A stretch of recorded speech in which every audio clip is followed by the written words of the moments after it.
Hi friends, how is everybody doing today? As the title says, I'm going to be talking about something that you don't know about me. Some of you do know, some of you don't. It's not a secret. I talk about it with people, but some of you don't know that I am a survivor of abuse. I grew up with abuse in the household, and I ended up in an abusive relationship in my 20s for almost 6 years, and I almost died in that relationship. But I don't want people feeling sad because I'm okay now. I'm okay.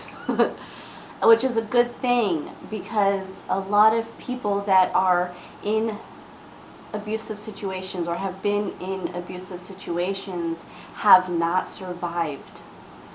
And that is what is so disturbing. Abuse is actually more common than people actually realize. And that's an issue. And the reason why people don't understand that it's more common is because people don't talk about it. And I think that is the biggest issue. I also think it's because people don't understand all of the different forms of abuse that are out there. And when I tell people that I grew up with abuse, they automatically think that it was my father who was abusive. And that wasn't the case. It was actually my mother. My mother was extremely abusive. My mom actually grew up with abuse. Her father was very abusive. And my mom's entire side of the family is actually very abusive. And my mom just happened to continue the cycle of abuse. And the cycle of abuse ended with me. And even though my father wasn't the abuser, he still let it happen. That's a problem. My sister and I endured several forms of abuse, and my sister is older than I am, so she actually endured more forms than I did. But essentially, I actually ended up in an abusive relationship, like I said before. I was in the abusive relationship for almost 6 years, and I almost died. Now, when I tell people that, I want you to know that my abuser wasn't going to kill me, because sickly he enjoyed abusing me. He liked that control. He liked that power. But I attempted suicide. And the reason being is because I was isolated from friends, from family. The only thing that I was actually allowed to do was to work. That's all I did. I didn't have a social life.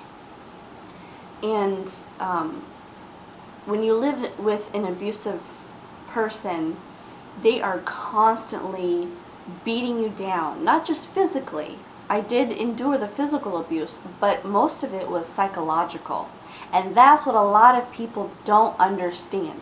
Abuse is mostly psychological, and that is dangerous as well.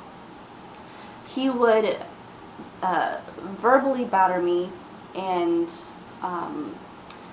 basically beat down my self-esteem and brainwashed me to believe that I didn't deserve anything good. And he was a huge manipulator and controlling, completely controlling. So when I wasn't speaking to my family, when I wasn't speaking to my friends, he would say things to me like, no one is ever going to love you. You're lucky to have me in your life. Just things like that. He would also point out beautiful women that were either on TV, or if we went out to eat or something, he would point out a beautiful woman and say, why can't you look like her? And of course that attacks your self-esteem. Your confidence is completely shattered. And those were the things that I heard day in and day out. So it was embedded in my head that I wasn't wanted because of the isolation. No one was contacting me. I wasn't contacting anybody else. And he would point that out, that no one would want to hang out with me or ask if I wanted to do any, just go out or whatever. So when he would point that out, then you start to believe it. And it really wears and tears on you, especially if you are isolated. And and again, the only thing that I really was able to do was to work. Not to mention that the job that I was doing at the time was completely depressing. I hated it. But I was a debt collector at the time. I hated that job, but you know what? It brought in the money, and he wanted me to bring in more money so that he could pay for his alcohol and drugs. After I left the relationship, a couple of years later, I actually became a speaker against abuse, and I told my story.